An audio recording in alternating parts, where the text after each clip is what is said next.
kita ini adalah Ibrahim. Dan setiap Ibrahim mempunyai Ismail. Ismail kita mungkin mobil kita, Ismail kita mungkin rumah kita, mungkin sawah kita, mungkin istri kita, mungkin anak kita. Sebetulnya Allah tidak memerintahkan Nabi Ibrahim untuk membunuh Ismail, tapi Allah hanya memerintahkan kepada Ibrahim untuk membunuh rasa kepemilikan Ibrahim terhadap Ismail. Ceritane korban niku ngaten niki. Nabi Ibrahim niku riyin terkenal dengan nabi yang dibakar tidak hangus. Jadi Nabi Ibrahim riyin niku setelah dibakar oleh seorang raja yang bernama Raja Nabi Ibrahim, yang membakar Nabi Ibrahim namanya Raja Kaya sekali papat. Raja Namrud. Setelah Nabi Ibrahim dibakar oleh Raja Namrud tidak hangus dan tidak terbakar, karena Allah sudah berkata kepada api, "Kul ya narukuni bardaw wa salaman ala Ibrahim." Wahai api, jadikan kamu dingin terhadap Ibrahim. Jadi geni niku asline panas niku karena kebiasaan. Kalau Allah menghendaki tidak panas, ya ora panas. Buktine napa? Buktine Nabi Ibrahim dibakar mboten kepanasan. Bukti malih napa? Bukti malih malaikat penjaga neraka mboten kepanasan. Malaikat penjaga neraka jenenge sinten? Malaikat Malik mboten panas. Bendino jalan-jalan yang neraka. Mergo api dikehendaki oleh Allah tidak panas. Lha nggih. Lading niku iso nyuwek awake wong niku karena kebiasaan. Elek Gusti Allah maring mboten suwek nggih mboten. Api itu panas kebiasaan saja. Kalau dikehendaki oleh Allah tidak panas. Setelah Nabi Ibrahim dibakar oleh Raja Namrud, kemudian api habis dan Ibrahim keluar dengan segar bugar bagaikan keluar dari kulkas. Saiki akhirnya wong-wong pada percaya, wah berarti agamane Ibrahim iki bener. Maka kemudian banyak orang-orang yang masuk ikut menjadi pengikut Nabi Ibrahim. Di antara orang yang ikut adalah Lut. Lut itu keponakan Nabi Ibrahim. Ada orang ikut lagi namanya Sarah. Sarah itu bapaknya Sarah dengan bapaknya Ibrahim kakak beradik. Satu melahirkan Ibrahim, satu melahirkan Sarah. Kemudian Sarah ini dinikahi oleh Nabi Ibrahim. Maka istrinya Nabi Ibrahim yang pertama bernama Sarah. Nikah. Bar nikah, karena pengikut bertambah banyak, Nabi Ibrahim akhirnya mempunyai inisiatif. Matur kali Dewi Sarah. Sarah, biasanya ngomong-ngomongan ini pas bengi, pas ora enek wong ning kamar berdua. Dek, piye cara awake dhewe iki pindah? Wong tambah akeh sing melo, awake dhewe ora penak karo raja. Ya pindah ae, Pak. Pindah ae. Aku iki wong wedok, memang tugasnya ngetutne wong lanang. Jadi wong wedok iki kudu ngetutne sing lanang. Niki kudu ngerti. Hak yang paling agung untuk diikuti adalah kepada suami bagi perempuan. Jadi lek wong wedok kudu manut sing lanang. Tapi lek sing lanang hak yang paling besar kepada orang tuanya. Mulane lek wong wedok kok wani karo wong lanang, kleru. Aku mentingne wong tuaku dhewe, Pak, karo sampean iki kleru. Ya kudune manut karo wong lanang. Aturane ngaten. Tapi lek wong lanang ojo sampai kalah karo wong wedok karena hak yang paling besar kepada orang tua. Maka wong lanang wae duwe ngene ibuke iku hake sing lanang. Tapi ya kudu pamit bojone ben gak nesu. Karena ini demi keutuhan rumah tangga. Tapi lek wong wedok tidak boleh untuk memberi sesuatu apapun kalau memang itu hartanya harta keluarga untuk diberikan kepada orang tuanya tanpa seizin suami. Nah, ini jawabannya Dewi Sarah, kula niku namung garwa, kula niku namung bojone jenengan, kula tak nderek. Akhirnya Nabi Ibrahim pindah ke Tanah Haran.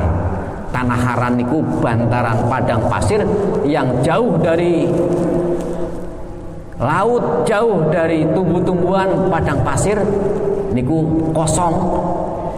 Nabi Ibrahim kali umatnya kali Dewi Sarah manggen teng mriku. Ternyata kemarau datang. Banyu ki ora enek wong jenenge ketiga. Banyu ora enek. Lemah mboten ngetokne banyu sampai gawe apa jenenge? Beli niku mboten medal banyu. Nabi Ibrahim matur kali Gusti Allah, ya Allah, di Tanah Haran menika kok mboten enten tuya. Ini umat saya tidak ada yang bisa untuk minum. Ternak-ternak semua kurus. Ya Allah, berilah petunjuk agar saya ditempatkan di tempat yang sesuai dengan keinginan Engkau ya Allah. Allah memberikan petunjuk agar Nabi Ibrahim menempat di Mesir. Mesir karena Mesir itu ada sungai yang terkenal paling panjang di dunia, namanya Sungai Berantas, Nil. Berantas kan kayak ini. Sungai Nil niku kalau kita lihat di dalam peta panjangnya sekitar 5.670-an. Kurang lebih loh ya, jadi mulai keliru ya jadi salahnya. Panjang di dunia.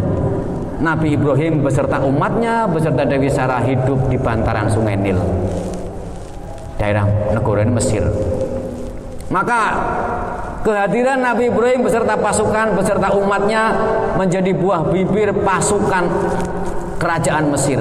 Tetapi yang menjadi buah bibir bukan Ibrahimnya, bukan umatnya Nabi Ibrahim, justru yang menjadi buah bibir sampai terdengar oleh telinga raja adalah Dewi Sarah. Karena Dewi Sarah adalah perempuan yang sangat cantik. Gak mungkin perempuan yang sangat tampan. Raja penasaran, wis lek ngono Ibrahime karo Sarai gawe rene. Dipanggillah Nabi Ibrahim dengan Dewi Sarah menghadap raja. Raja begitu melihat sekali langsung terpesona. Weh, lagi ini wong ayune kaya ngene biyen gawene piye. Wis anu Ibrahim, ini siapa? Ibrahim jawab, ini saudara saya. Lek anu napa Mbah Tunggal Mbah niku kan minduan nggih. Misanan nggih niku jenenge sepupu lek laras nggih sepupu. Ini saudara saya. Nggih memang sepupune. Dadi mboten ngapusi kali raja. Padahal ya bojone niku. Sarah tidur di kamar sana, Ibrahim di kamar sana. Jadi Ibrahim niku kamarnya terpisah. Niku ndonga Bu, dalu-dalu niku ndonga. Raja niku gadah niat welek. Sok bengi tak parani Dewi Sarah. Ibrahim niku ndonga teng mriku, ya Allah, muga-muga tidak terjadi KDRT. Kekerasan dalam rumah tangga. Dalu niku rajane mara teng kene kamare Dewi Sarah. Wah, kok di luar kamar itu yang terbayang kecantikan Dewi Sarah, maka menggebu-gebu semangatnya luar biasa. Begitu lawang dibuka mlebu nang kamare Dewi Sarah, mengkeret Pak. Lemes. Medal malih saking kamar. Semangat malih, bali-bali. Mengkeret malih. Berulang kali 3 kali sampean. Akhirnya nyerah si raja niki, langsung Sarah keluar, Ibrahim keluar. Di hadapan mereka berdua raja matur, Sarah, cinta tidak selamanya harus memiliki. Sebagai ungkapan rasa sayang, rasa senang saya kepada kamu Sarah, saya kasih hadiah seorang hamba sahaya, seorang budak kulit hitam dari Ethiopia yang bernama Hajar. Hajar niku lek tulisan Inggris Hagar. Lah, Hajar inilah yang kemudian menjadi budaknya raja yang kemudian dikasihkan kepada Dewi Sarah. Maka Nabi Ibrahim beserta Dewi Sarah beserta Dewi Hajar kembali kepada umatnya di bantaran Sungai Nil, kemudian tidak lama pindah lagi ke Hebron, yaitu di Yerusalem, Palestina. Jadi setelah dari Mesir pindah ke Palestina. Bapak Ibu yang kawula hormati, Nabi Ibrahim usianya sudah 80 tahun lebih, tapi dereng gadah yuga. Padahal bojone niku nggih ayu, jenenge Dewi Sarah. Nabi Ibrahim yo ganteng perkasa, tapi dereng gadah yuga. Sehingga kadang-kadang Dewi Sarah niku matur kali Nabi Ibrahim, cara basa kene niku nyanyiane Roma Irama niku, berpuluh tahun sudah kita berumah tangga, tapi belum juga mendapatkan putra. Sing jaler niku jawab, jangan bersedih, jangan menangis. Terus apa malih? Kula supir, wis intine ngaten niku. Setiap hari Nabi Ibrahim niku berdoa karena berkumpul antara Hajar, antara Dewi Sarah dan Ibrahim. Akhirnya Dewi Sarah matur, Bah, Hajar niku dinikahi mawon, Bah. Hajar niku lho dinikahi mawon. Jadi akhirnya Nabi Ibrahim gadah istri kalih. Sing ngongkon niku Dewi Sarah. Nabi Ibrahim terus bagaimana? Yo seneng, Pak. Kayak bojo loro. Cara nyanyiane Dani niku senengnya dalam hati. Bila beristri dua, seakan dunia kita yang punya. Seneng. Aneh niki. Begitu Nabi Ibrahim nikah kali Dewi Hajar, tidak lama kemudian lahir anak yang bernama Ismail. Praktis perhatian Nabi Ibrahim tertuju kepada Hajar. Padahal Hajar kali Sarah niku cara ngomongane ayu Dewi Sarah. Tapi karena Hajar niku pun gadah yuga, dalu anake nangis, Ibrahim sing sak wayahe njatah Dewi Sarah malah melayu nanggone Hajar. Nyekel anake, ditimang-timang. Timang ya toh. Loh, anaknya kan seneng tuh. Sarah cemburu. Bah, wis pokoke Hajar pindah no, Bah. Cemburu Sarah nih. Cemburu niku bahasa Inggrisnya jailaos. Nggih ya. Jealous. Tulisannya kan jailaos. Pokoke pindah no, Bah. Hajar pindah no. Nabi Ibrahim bingung. Akhirnya nyuwun petunjuk kali Allah, ya Allah, ini anak istri saya tempatkan di mana? Nabi Ibrahim angsal petunjuk agar menempatkan anak dan istrinya di tanah Hijaz. Mekah niku riyin Hijaz jenenge. Terdengar kabar bahwa di Hijaz itu ada suatu tempat yang istimewa. Orang apabila mempunyai hajat, mempunyai keinginan agar segala sesuatunya terkabul, akan datang di Hijaz, kemudian mengitari bangunan yang istimewa itu yang bernama Ka'bah. Tapi pada saat itu Ka'bah tinggal puing-puingnya saja, karena Ka'bah bangunannya sudah porak-poranda oleh banjir yang dialami pada waktu Nabi Nuh. Jadi Ka'bah niku menurut pendapat yang paling asoh atau paling utama, Ka'bah niku ada sebelum adanya Nabi Adam. Sebelum adanya manusia di sini sampun enten Ka'bah. Maka malaikat di langit biasanya 1 tahun sekali turun ke bumi karena mau ibadah di Baitullah yang ada di bumi. Bentuknya berbeda dari zaman Nabi Adam dengan yang sekarang sudah berbeda. Karena apa? Zaman Nabi Nuh zaman Nabi Nuh, Ka'bah sudah terkena banjir sehingga porak-poranda tinggal puing-puingnya.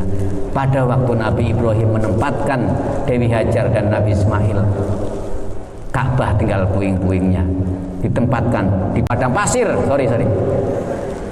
Hijaz terkenal dengan padang pasir, tidak ada tumbuhan, tidak ada air, yang ada hanya hamparan pasir. Nabi Ibrahim dari Hebron, dari Palestina berjalan menuju Hijaz dengan anak istrinya. Begitu sampai di tanah Hijaz, anaknya dan istrinya ditinggalkan begitu saja. Dikasih satu kantong kurma dan satu kantong air. Nabi Ibrahim kemudian pergi tanpa pesan, sehingga Hajar niku manggil-manggil Nabi Ibrahim, kau pergi tanpa boten manggilnya ngaten, Ibrahim, kenapa engkau tinggalkan aku bersama anakku seorang diri di sini? Ibrahim boten nyauti, manggil malih, Ibrahim, apa yang engkau perbuat dengan kami berdua ini, Ibrahim? Ibrahim boten jawab. Akhirnya Hajar sambil setengah berlari memanggil-manggil Ibrahim malah, Ibrahim, apakah ini sudah perintah Allah? Nabi Ibrahim jawab tapi mboten mengo, iya, ini perintah Allah.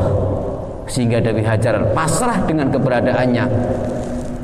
Saya yakin kalau memang ini perintah Allah, Allah tidak akan menelantarkan saya dan anak saya. Nabi Ibrahim bangah melampah, mboten mentolo nyawang anak karo bojone ditinggal teng Hijaz. Sehingga di balik bukit Ibrahim berdoa, ya Allah, saya titipkan keturunan anak saya dan istri saya di tanah Hijaz ini. Ya Allah, mudah-mudahan anak turun saya dijadikan orang-orang yang ahli sholat, dan mudahan tanah ini besok dipenuhi dengan tumbuh-tumbuhan dan buah-buahan yang beraneka rupa. Maka dengan doa Nabi Ibrahim, tanah teng Mekah sampai saat niki masih ditanduri sawi mboten urip, ditanduri jeruk mboten urip, uripe kurma tok, tapi teng Mekah segala macam buah niku enten. Lek jenengan mboten percados budal nang Mekah karo aku saiki, aku bayar ono. Soale kula nate mriku. Enten sedanten teng mriku. Nabi Ibrahim meninggalkan Dewi Sarah dan Dewi Hajar dan Nabi Ismail. Niku Dewi Hajar terus dimodali sekantong kurma niku kurmane dipangan, dimodali air sekantong, air niku diombe, kurma dimakan, air diombe. Ampun kelentung nggih, kurma diombe, air dimakan. Entek Bu. Sampai air susunya Dewi Hajar niku mboten medal karena panas dan tidak ada air sama sekali. Nabi Ismail niku ngempeng niku mun mboten medal tuyone, kejet-kejet cara basa saiki niku. Dewi Hajar bingung karena Ismail melungker-melungker ngaten iki lho Bu. Melayu akhirnya melihat bahwa di Bukit Sofa itu ada air, lari ke Sofa. Ternyata di sana tidak ada orang, tidak ada air. Melihat lagi ke Bukit Marwah, seakan-akan ada kilatan air, lari lagi ke Marwah. Ternyata di sana tidak ada. Sampai 7 kali putar Marwah Sofa, yang kemudian sampai sekarang menjadi ritual sebagai rukun haji yang bernama sa'i. Semua rukun dan syariat yang dibawa oleh Nabi Muhammad rata-rata diambil dari sejarah nabi-nabi terdahulu. Mboten enten toyo ternyata. Saking keselen niku Dewi Hajar terus lungguh nglamun kaya-kaya krungu swara, tapi ora enek rupane. Tidak terlihat siapa yang sedang beraktivitas. Dewi Hajar matur, aku krungu enek makhluk Gusti Allah. Lek memang sampean iso nulungi anakku ngetoko.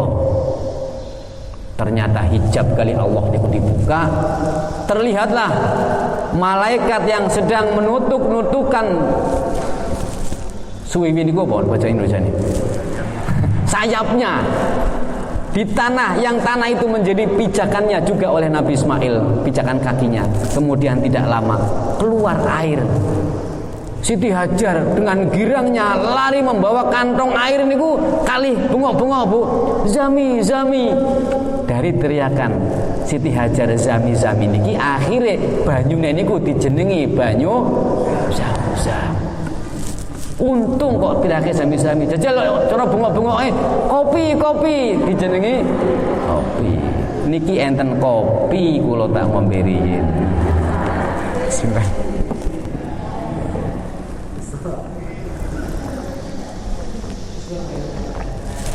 Alhamdulillah, Sehingga Nabi Ismail dengan Dewi Hajar hidup di tanah Hijaz, di dekat Ka'bah, dicukupi dengan air Zam-Zam, karena air Zam-Zam adalah mengandung makanan yang sangat sehat. Mboten namung minuman gitu, mengandung makanan yang sangat sehat. Tiang teng Arab mboten usah mangan napa-napa ngombe banyu Zam-Zam tok, insyaallah tetap sehat. Niku keistimewaan air Zam-Zam dibanding dengan air yang lain. Sehingga pada saat Nabi Ismail sudah menginjak remaja, dah jam itu kedap mawon nggih. Cepet nih. Pada saat Nabi Ismail sudah menginjak remaja, teguran dari Allah niku datang, karena pada saat itu Nabi Ibrahim berdoa, Rabbi habli minas solihin, ya Allah berilah saya keturunan orang-orang yang soleh. Kemudian Allah memberi kabar, fabazzarnahu bihulamin halim. Allah memberikan kabar gembira bahwa kamu Ibrahim akan diberi keturunan, akan diberi anak yang sabar. Nabi Ibrahim begitu diberi kabar mau dikasih anak, terujar di dalam hati, lo ngaku iki wis tuwek kok dikai anak, mulai dua anak tak korbankan ae. Maka falamma balagha ma'ahu sa'ya, pada saat usia Ismail sudah menginjak remaja, qala ya bunayya, Nabi Ibrahim kemudian ditegur oleh Allah, Ibrahim tunaikan nazarmu, kamu katanya akan mengorbankan anakmu, tunaikan nazarmu. Nabi Ibrahim berangkat dari Hebron ke Hijaz. Tanggal 8 Nabi Ibrahim mimpi ditegur oleh Allah untuk mengorbankan anaknya, maka tanggal 8 dikatakan hari Tarwiyah. Karena Tarwiyah ini artinya kabar. Nabi Ibrahim belum percaya. Tanggal 9 Nabi Ibrahim mimpi lagi. Dengan mimpi yang sama disuruh menyembelih anaknya, maka tanggal 9 dinamakan hari Arafah. Karena Arafah itu artinya mengerti bahwa ini kabar yang benar. Tanggal 10 ketiga kali Nabi Ibrahim mimpi menyembelih anaknya, maka di tanggal 10 dinamakan hari Nahar, hari penyembelihan. Maka Nabi Ibrahim berangkat dari Hebron ke Hijaz. Yang terbayang dalam angan Nabi Ibrahim bertemu dengan anaknya yang sedang lucu-lucunya. Begitu ketemu dengan Nabi Ismail langsung Abah ngerangkul. Iki bapaknya berang-berang tahun ora boleh koyo Bang Toyib. Ketemu langsung Nabi Ibrahim matur, "Nak, bapak arep korban." Korban yang ndi, Pak? Ayo, Pak. Bapak arep korban sing ngongkon Gusti Allah. Aku melok, Pak ya. Ayo, Pak. Nabi Ibrahim nggawa pedang kali-kali. Bahkan menurut cerita yang lain, menurut kaul yang lain, taline niku sing nggawa niku malah Nabi Ismail dikalungne. Munggah ning bukit. Nabi Ismail niku senenge mboten karuan, Pak. Ora suwara ketemu bapake dijak jalan-jalan ning gunung niku mlayu-mlayu kali seneng mboten karuan. Pak, korbane ning ndi, Pak? Ning kene, Pak. Munggah neh, Nak. Ning bukit sing dhuwur niku lho, Nak. Munggah malih. Ayo, Pak, munggah. Sampai di atas bukit Nabi Ibrahim matur, qala ya bunayya inni aro fil manam. Nah, aku mau bengi ngimpi. Ngimpi apa, Pak? Anni adbahuka fandur madza taro. Aku ngimpi aku dikon korban, tapi sing tak korban iki awakmu, Nak. Wis piye saiki terserah pendapatmu piye, Nak. Nabi Ismail langsung, yang sebelumnya sebagai anak kecil yang girang bertemu bapaknya, langsung kegirangannya hilang. Tapi sadar sekali Nabi Ismail sebagai manusia pilihan. Maka Nabi Ismail menjawab, qala ya abatif al ma tu'mar. Pak, wis lakonono apa sing diperintahne Gusti Allah. Satajiduni insyaallahu minas sabirin.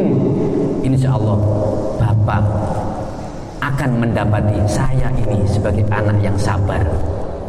bapak ini ku kali nangis boten mentolo tapi ditegak-tegakne karena ini adalah perintah Allah. Wis langsung taleni Nabi Ismail niku dilumahne. Nabi Ismail matur, "Pak, lek naleni sing kenceng, Pak. Soalnya lek boten kenceng, begitu saya dipotong lehernya nanti saya berguncang sehingga pahalanya berkurang." Nabi Ibrahim mesti naleni tambah seret. Nabi Ismail matur malih, "Pak, lengan bapak tolong dicincing, Pak." Terus diangkat. "Saya takutnya nanti baju bapak akan terkena darah, pahala saya berkurang." Dicincing malih. Begitu ajeng dibabat malih, Nabi Ismail matur, "Pak, tolong nanti baju saya kalau saya sudah terpotong, kasihkan ke ibu saya agar menjadi pelipur lara pada saat dia ingat terhadap saya." Nabi Ibrahim boten mentolo arep embelih. Begitu ajeng dibelih boten mentolo. Ya Allah. Nabi Ismail matur malih, "Pak, kula diuripne mawon. Tengkurapkan saya, Pak, jangan terlentang. Karena kalau saya terlentang, Bapak pasti akan melihat wajah saya. Mata Bapak dengan mata saya beradu, pasti tidak akan tega Bapak menyembelih saya." Diuripne. Ajeng dibelih malih. Ternyata ada kejadian yang sangat luar biasa. Di arah yang lain malaikat Jibril datang membawa domba sambil mengucapkan takbir Allahu Akbar. Kemudian Nabi Ibrahim menyauti dengan tahlil La ilaha illallah, dan malaikat Nabi Ismail kemudian menyauti dengan tahmid walillahil hamdu. Maka itulah sejarah terjadinya lafaz takbir. Allahu Akbar, Allahu Akbar, Allahu Akbar, La ilaha illallah, Wallahu Akbar, Allahu Akbar, walillahil hamdu. Maka yang menjadi perhatian bahwa semua kita ini adalah Ibrahim. Jadi hikmah daripada korban ini, kita ini adalah Ibrahim. Dan setiap Ibrahim mempunyai Ismail. Ismail kita mungkin mobil kita, Ismail kita mungkin rumah kita, mungkin sawah kita, mungkin istri kita, mungkin anak kita. Sebetulnya Allah tidak memerintahkan Nabi Ibrahim untuk membunuh Ismail, tapi Allah hanya memerintahkan kepada Ibrahim untuk membunuh rasa kepemilikan Ibrahim terhadap Ismail. Karena apa? Karena kita sadar bahwa apa yang kita miliki, baik itu anak, harta, benda, semua adalah titipan Allah. Pada saat Allah meminta, kita semua harus merelakannya. Tapi